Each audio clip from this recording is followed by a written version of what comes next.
കേരള കലാമണ്ഡലം സ്ഥാപക സെക്രട്ടറിയും മുണ്ടത്തിക്കോട് പ്രഥമ പഞ്ചായത്ത് പ്രസിഡന്റും പെരിങ്ങണ്ടൂർ സർവീസ് സഹകരണ ബാങ്ക് സ്ഥാപകരിലെ ഒരാളുമായിരുന്ന മണക്കുളം മുകുന്ദരാജയുടെ ജന്മദിനം മുകുന്ദരാജ സാംസ്കാരിക അക്കാദമിയുടെ നേതൃത്വത്തിൽ മുകുന്ദരാജ സ്ഥാപിച്ച അമ്പലപുരം ദേശവിദ്യാലയം സ്കൂളിൽ വെച്ച് ആചരിച്ചു. Academy chairperson TN Lalitha teacher അധ്യക്ഷത വഹിച്ചു. മുൻ പഞ്ചായത്ത് പ്രസിഡന്റ് K അജിത് കുമാർ ഉദ്ഘാടനം ചെയ്തു. അക്കാദമി സെക്രട്ടറി വിദ്യാസാഗർ മുകുന്ദരാജ അനുസ്മരണം നടത്തി. ബാബു കണ്ണനായ്ക്കൽ, N ഗോപാലകൃഷ്ണൻ, രാജൻ വടക്കത്ത, ദിലീപ് അമ്പലപുരം, രാജൻ അമ്പലപുരം, ജനാർദ്ദനൻ, സ്വപ്ന മണക്കുളം, കൃഷ്ണകുമാർ അരവൂർ, മണികണ്ഠൻ, A റോയ്, പുഷ്പലത, റോസി തുടങ്ങിയവർ പ്രസംഗിച്ചു.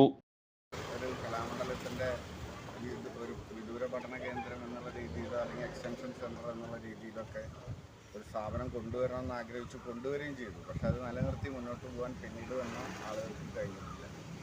എന്തായാലും ഇനി വരാൻ പോകുന്ന മാറ്റങ്ങൾ മുകുന്ദരാജ അക്കാദമിയുടെ കൂടി വളർച്ചയും മുകുന്ദരാജയുടെ ഓർമ്മ നിലനിർത്തുന്നതിൽ അതിശക്തമായ ഒരു സ്ഥാപനം അമ്പലപുരത്ത് ഉണ്ടാക്കിയെടുക്കാനും ഒക്കെ നമുക്ക് സാധിക്കുമാറാകട്ടെ എന്നാണ് എൻ്റെ ഈ ദിവസത്തെ ഒരു അനുസ്മരണമായിട്ട് ഞാൻ പറയുന്നത്.